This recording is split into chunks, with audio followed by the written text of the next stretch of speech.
Rain didn't fall on Caldrix Roman 4. It stabbed. Long, needle-thin droplets came down in horizontal sheets, slicing across the battlefield like the planet was trying to perform a wet exorcism. Evan Marshall, private first class and proud owner of the worst luck in the 14th Terran Expeditionary Force, stumbled behind a smoking husk of a dropship, mud caking the bottom half of his armor and at least 3 parts of his dignity. His comms were down, his squad was missing, and his rifle's energy cell was as empty as his patience. Somewhere to the east, a low-altitude dreadcraft screamed across the sky and let loose a shrieking bolt of plasma that lit up the horizon in a brilliant blue arc. It hit something big, something formerly alive. Evan winced. "Well," he muttered, pushing back his cracked visor, "this day is going great, really smooth, totally fine. I especially love the part where I'm about to die alone on a moon that smells like burnt toast and wet socks." He ducked as an explosion flared nearby, chunks of scorched terrain raining down. Caldrix Roman 4 had been declared a neutral ground for negotiations between the humans and the Velari Dominion, until someone brought nukes to a knife fight. Now the place looked like a scrapyard had mated with a war crime. His HUD flickered again. No response from base, no satellite lock, no sign of. A soft noise, almost a whimper, filtered through the wind. Evan froze.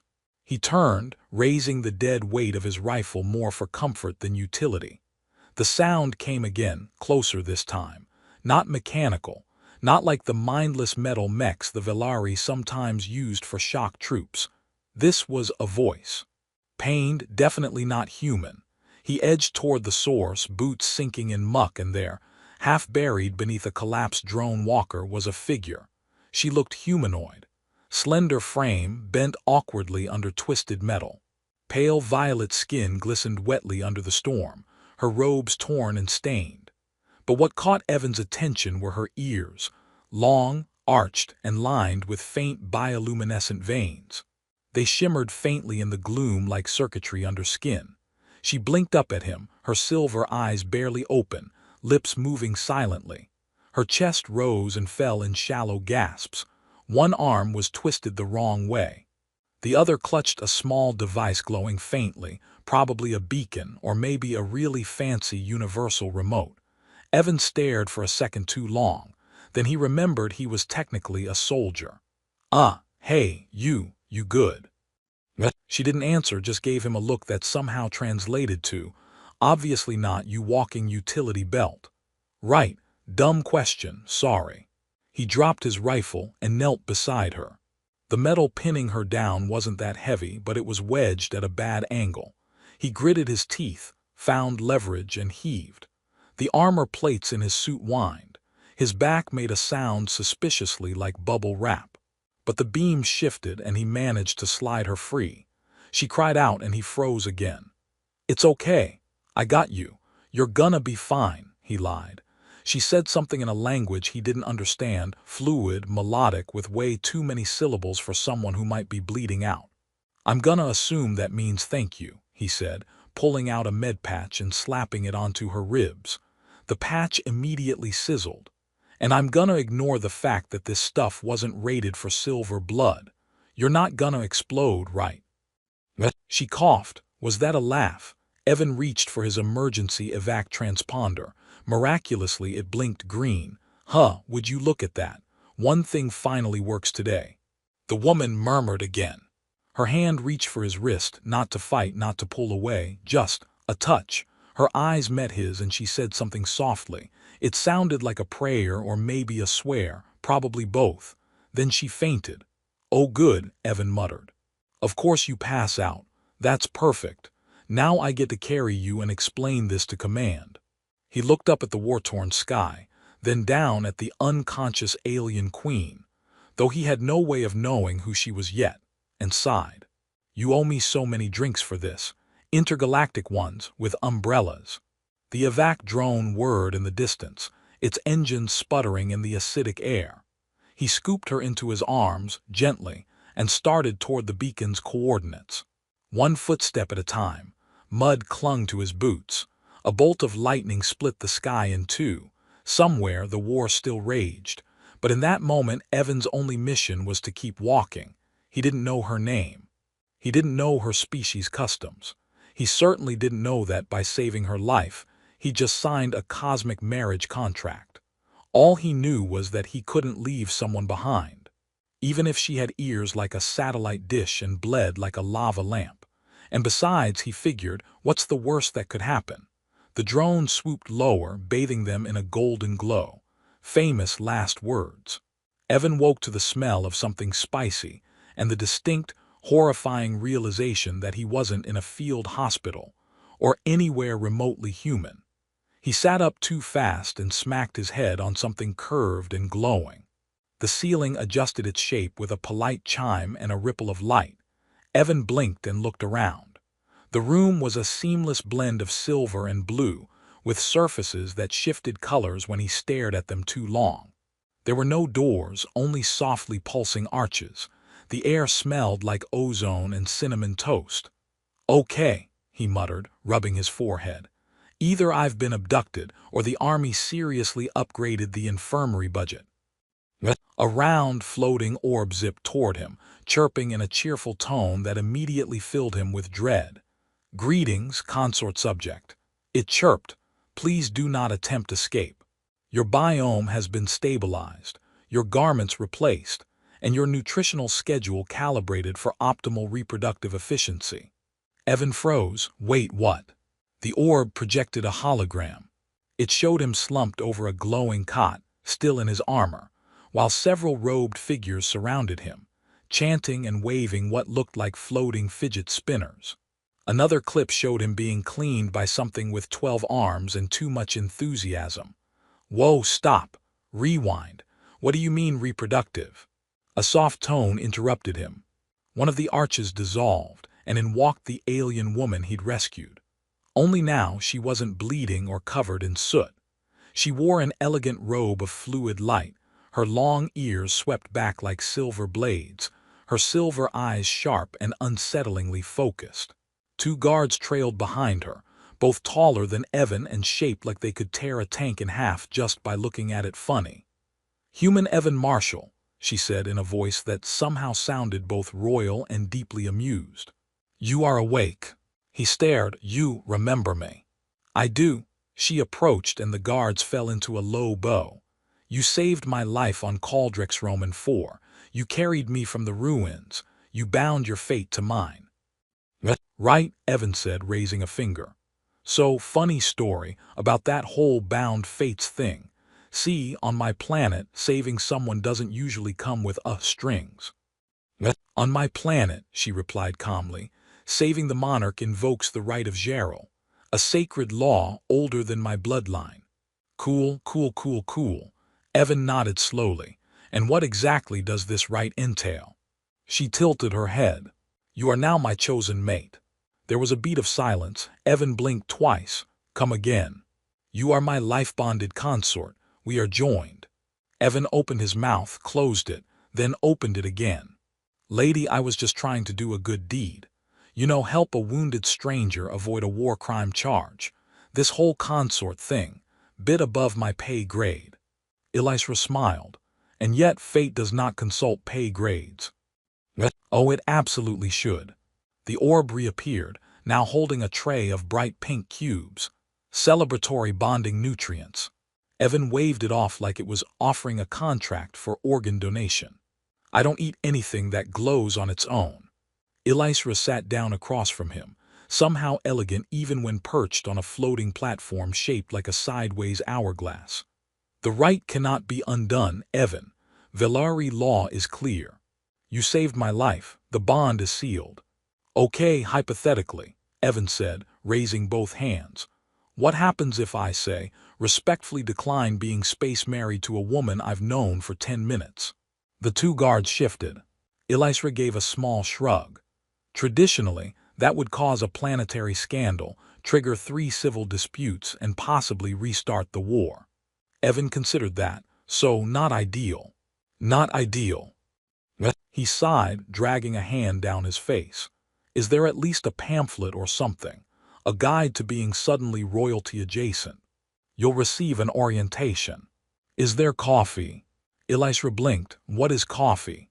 Evan groaned. We're doomed.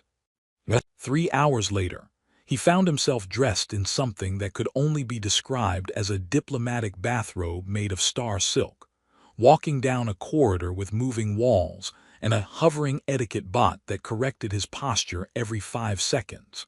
Straighten your spine, consort subject. Slouching indicates emotional instability. My emotional instability is earned, thank you very much. They entered a chamber lined with hovering tablets, each displaying alien script. A circle of Velari nobles sat in a crescent, their ears twitching with suspicion. Elysra stood at the center, regal and composed, introducing Evan with solemnity. Honored counselors, this is the human Evan Marshall, my bonded consort. One of the nobles, a stern figure with facial markings like circuit patterns, narrowed their eyes. He is small. Evan raised a hand. I'll have you know I'm average height, above average in boots. Another murmured, he reeks of carbon compounds. Yeah, well, your throne room smells like someone set fire to a laser printer. Elysra shot him a look. Evan gave her a shrug and a half-smile that said, you married this. The council muttered. One of them asked, what skills does the human bring to the crown? I can field strip a plasma rifle in 30 seconds, Evan offered. I make great scrambled eggs. And I once survived an escape pod crash with nothing but a toothbrush and spite. There was a beat of silence. Elysra's lips twitched, just barely. The council dispersed in whispers, clearly scandalized. Later, as they returned to the private wing of the palace, Elysra turned to him. You truly do not fear offending them. Lady, I once insulted a drill sergeant's mother during live fire exercises. I'm immune to disapproval. You are strange, she said, not unkindly. Back at you, Space Queen. She paused before entering her chamber. You will adjust, perhaps even come to enjoy it. Elysra, he said slowly, I am wearing pants made of plasma silk and I've been called a consort 6 times today. If I survive until tomorrow without getting vaporized, I'll consider that a win. The door closed behind her. The hallway lights dimmed. Evan looked up at the ceiling and muttered, this is still better than my last girlfriend. At least she didn't try to annex my apartment. From the ceiling, the orb chirped. Would you like your pre-dream neural alignment bath now, consort subject? I want my lawyer. Evan sat perfectly still, surrounded by 6-legged instructors who appeared to be arguing through synchronized interpretive dance. Each one wore ceremonial garments woven from threads that shimmered like starlight seen through a fisheye lens. One of them kept twirling aggressively, pointing what looked like a crystalline baton in Evan's direction. I don't think I'm getting the hang of this, Evan whispered. The translator orb floated beside his head, rotating slowly. Master Twelsa requests that you cease insulting the ancestors with your posture. I'm kneeling, Evan hissed. What else do they want me to do, sprout a third leg? The instructor hissed in a series of chirps that sounded suspiciously smug.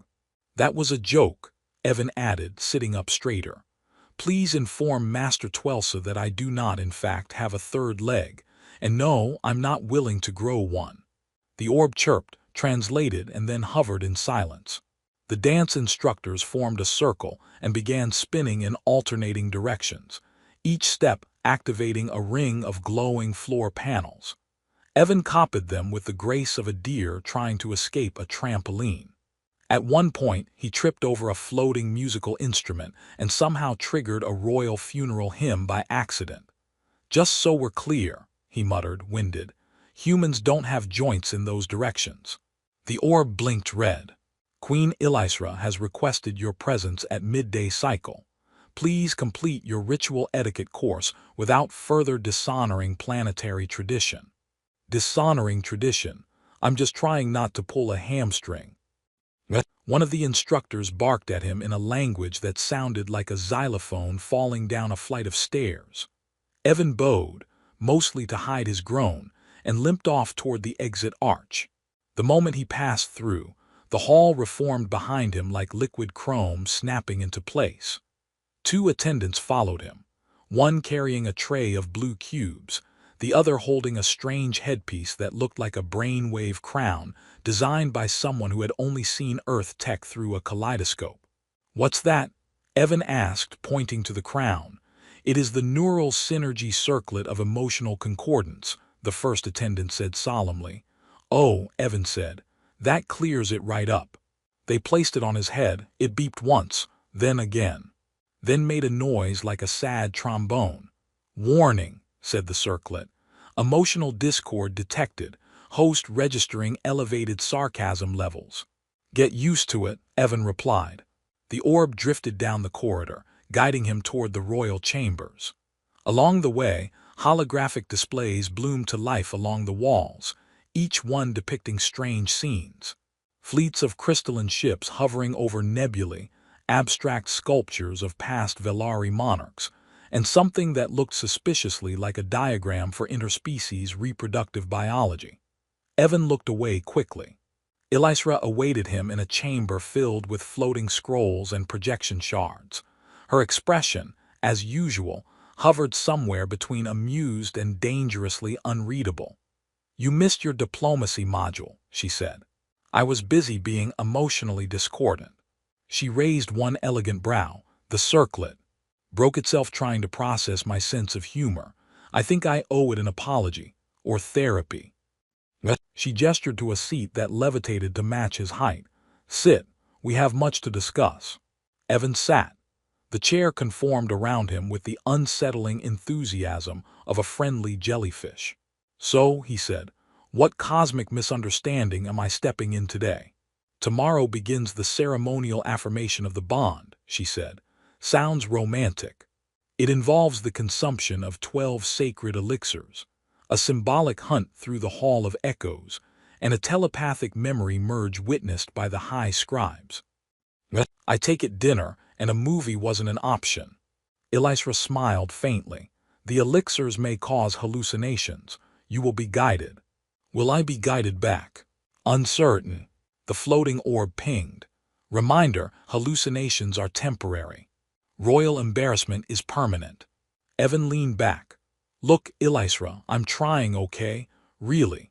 I've done your etiquette classes, the dancing, the psychically awkward headgear. But I'm a grunt from Earth who once got suspended for sticking googly eyes on a missile bay. I'm not exactly consort material." "You are unlike anyone in this court," she said, "which may be why the right chose you." "Wait, the right has agency." "Some believe so, a resonance of fate, an imprint of universal symmetry." "Right, and some people believe in space yetis." Her gaze softened slightly. "You do not have to become someone else, Evan.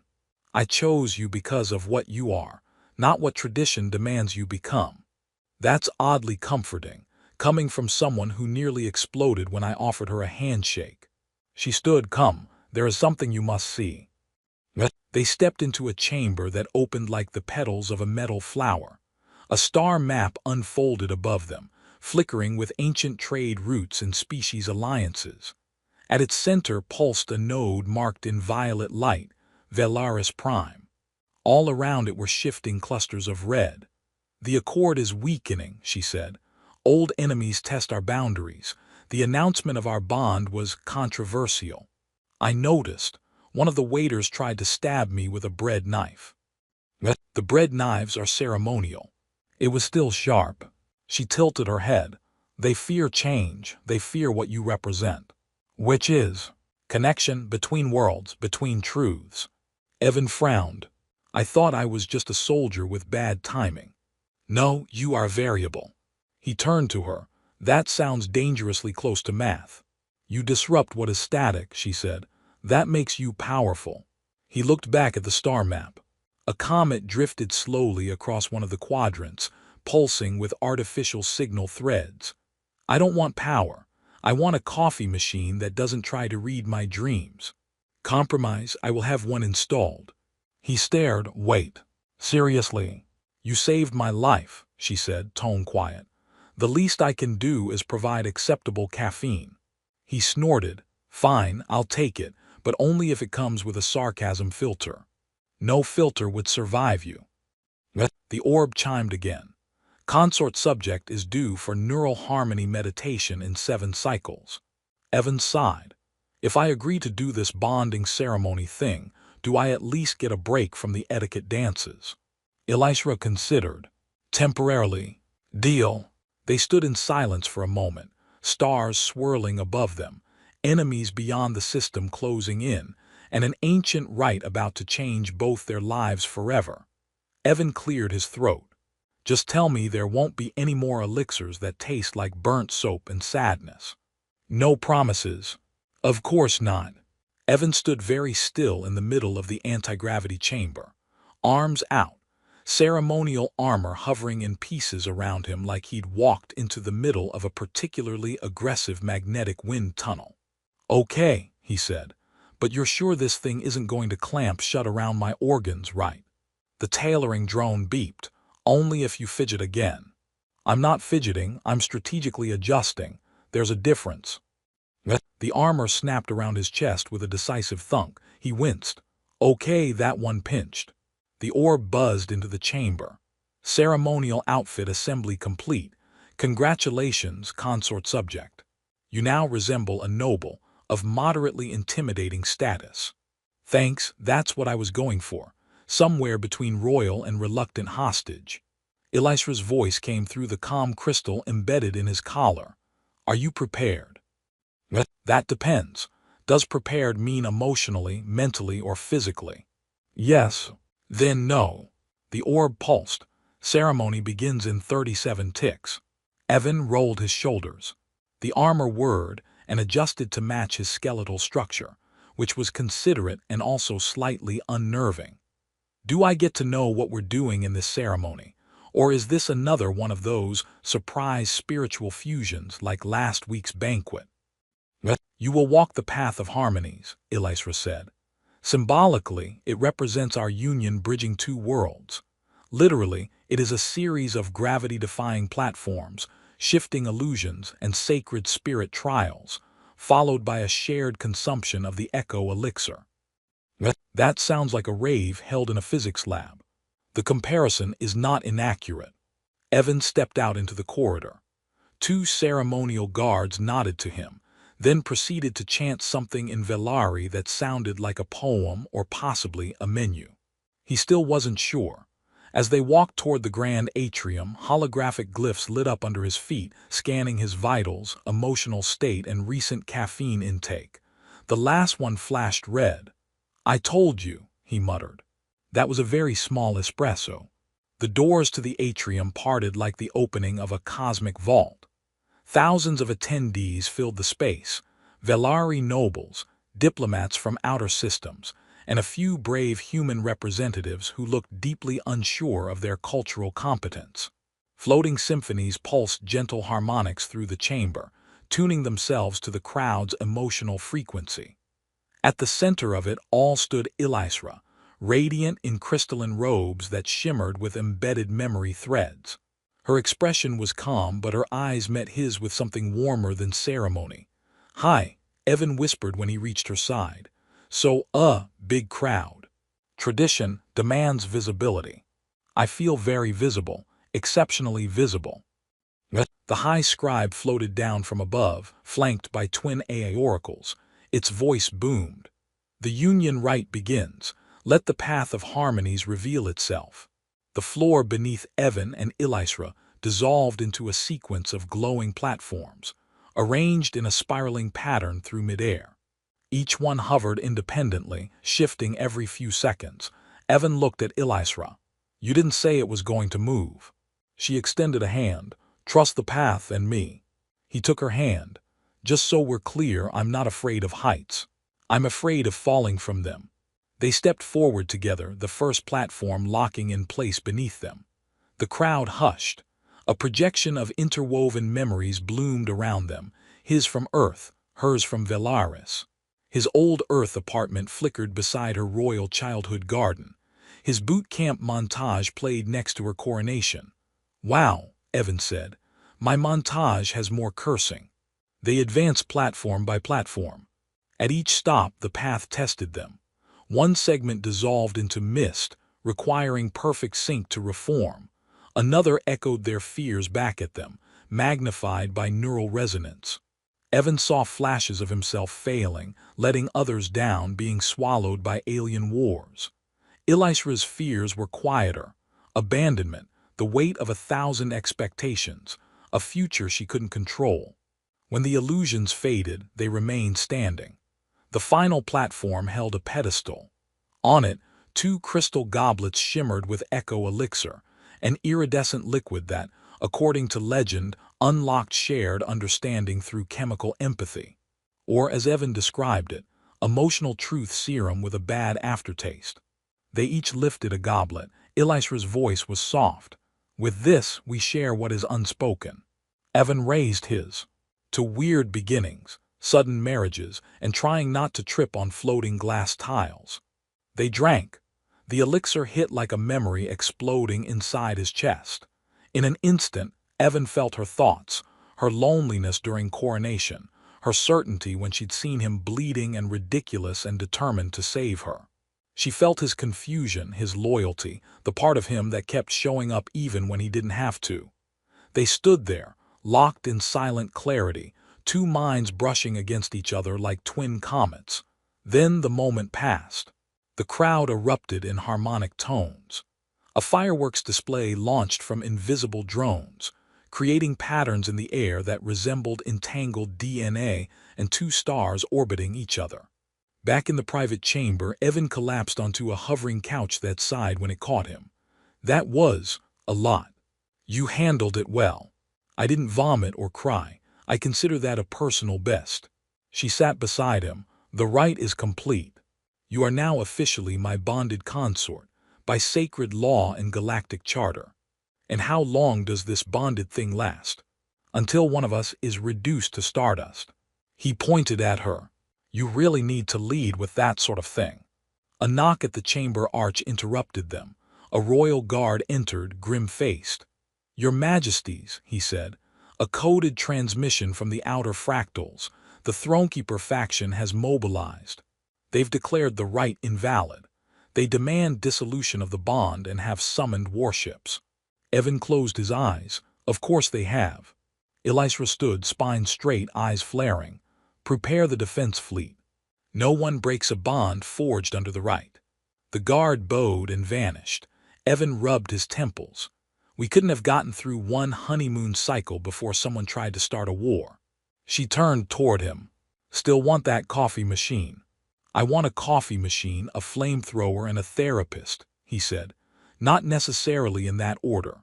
I'll see what I can arrange. And maybe, he added, a spare suit of armor that doesn't require a small army of drones to put on. Noted.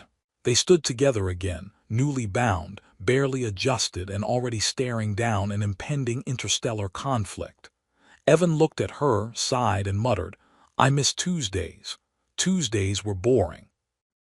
Evan ducked as a plasma round zipped over his head, narrowly missing a very expensive sculpture shaped like a spiral of screaming faces.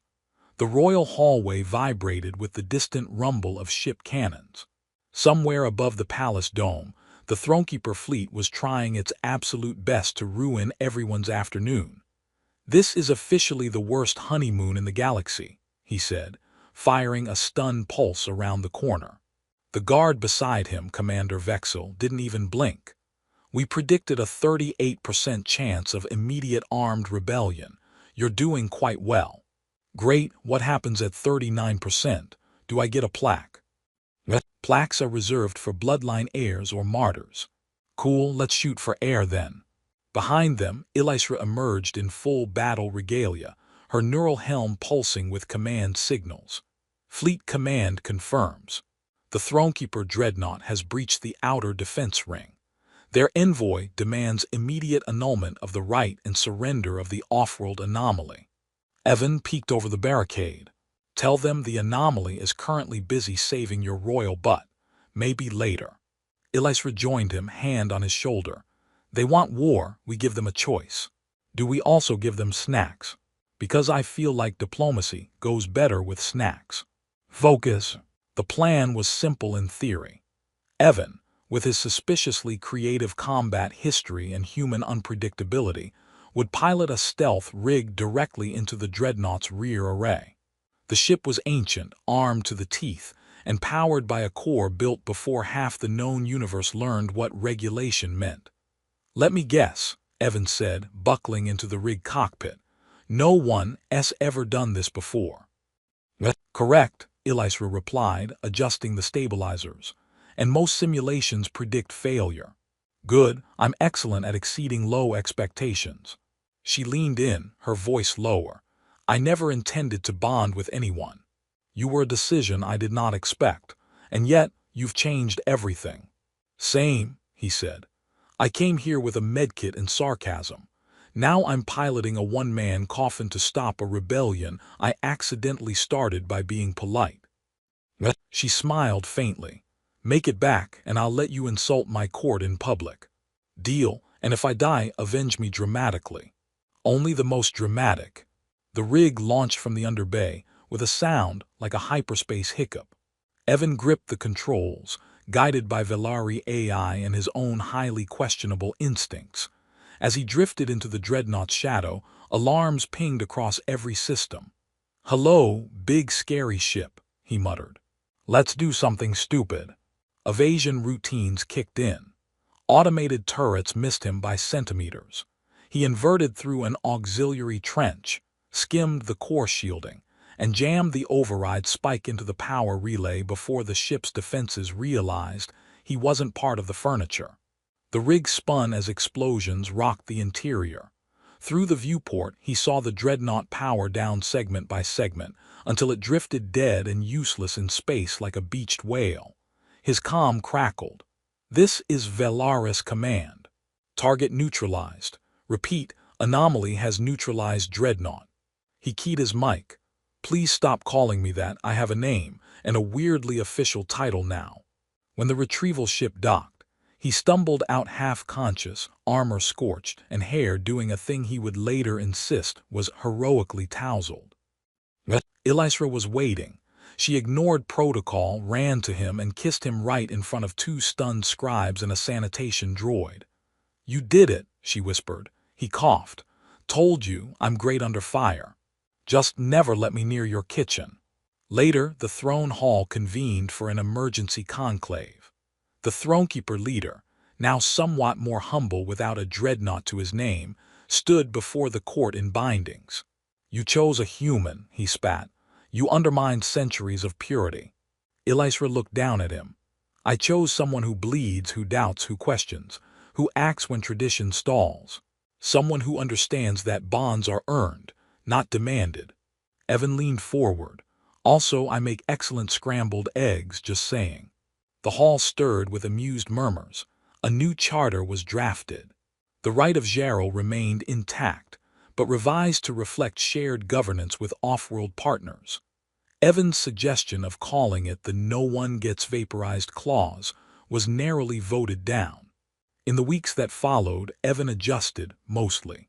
He stopped getting lost in the palace after they installed Earth-style signage. He started learning Velari, one awkward mispronunciation at a time. He had his own council seat, mostly decorative, but he used it to veto any proposals involving more ceremonial dances. He and Elisra spent quiet nights watching the twin moons pass, trading stories from Earth and Velaris. She taught him about her people's art, their songs, their dream rites. He taught her about memes, chili fries, and mid-2000s action movies. One night, as a comet passed low across the upper atmosphere, she looked at him and said, "You were never meant to be here. And yet, I'm not sure anyone else could have been." He sipped his tea. "Yeah, I have that effect on war zones. You laugh too much. You need to laugh more." They sat in silence, stars blinking around them like old friends. Evan looked up and smiled. "So, still glad you picked me." Elisra didn't answer immediately. Instead, she reached for his hand and squeezed it. "Fate chose well. Remind me to thank fate. Right after I convince your nobles to let me wear pants that don't sparkle." "Never." The stars turned slowly above Velaris Prime. And somewhere in the archives of 100 systems, the strangest love story in royal history was quietly rewritten, with humor, defiance, and one human who never knew when to stop helping.